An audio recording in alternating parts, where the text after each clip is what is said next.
focus areas that I've agreed with the team that we'll be driving forward. The first is around leadership and organization, making sure that we're clearly communicating the objectives, making sure that we're revitalizing the culture within the organization, and that I'm leading by example.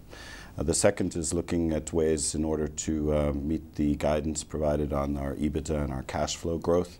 That not only has to do with cutting costs, there's a program dealing with that, but what we need to do also in order to drive revenue, particularly in the broadband space, and what we need to do in order to provide a better service so that customers don't churn to our competitors. So that's better management in the call center or in our stores. Thirdly, I think it's important that we launch the mobile business still within this calendar year. The team's been working very hard, and I think the back end is going gung-ho. We now need to look at what are the offers and how do we position those offers within the channel. That will be a big focus as we prepare for the launch. Fourth, broadband, both mobile as well as DSL. How do we package those together for a customer like yourself, that you can not only have broadband here and mobile here, but is there a clever way we can combine those so that when you go home you have your fixed line, you have your mobile, and you have your capability to surf. And then finally is repositioning multi-links in Nigeria. I've been there, as I've said, for 5 months. That's a key focus area for the company, and we're now fixing the basics. There's a new team up there. They're starting to get things going.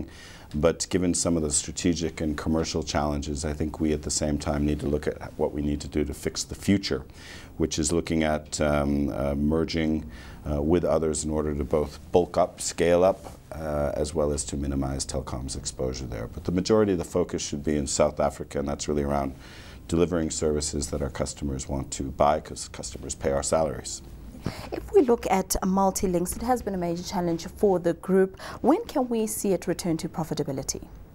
I think given the strategic challenges, given some of the commercial challenges, you remember there are these big 5 contracts that represent 75 to 80% of total operating expenditure, which means that you only have 20 to 25% of operating expenditure to grow the business. So I think what we're doing right now is fixing it and then looking at ways in which we can merge it with another entity in order to, again, both bulk up so that it has more than just 2.6% market share, and what we can do and also to minimize the exposure. So I think that will precede any sort of profitability, net profitability position. We still have within our budgets an ambition to get toward EBITDA break even by the end of this year. And if we look at your mobile business, they say that South Africa is a pretty mature market, but then does it make sense for Telkom to be venturing into the mobile business market at this stage? I think it makes strategic sense. It's tough having been with Cell C, and that's only with 3 operators, and with MTN and Vodacom having an 8-year head start. It's hard to be the new entrant. But if you see the level of fixed mobile substitution, or how mobile is taking business away from the fixed line, just look at your own usage pattern. We need to have a mobile offering to stem that, as well as I do believe that as the mobile operators are coming into the fixed line business, we from the fixed line business need to get into the mobile offering.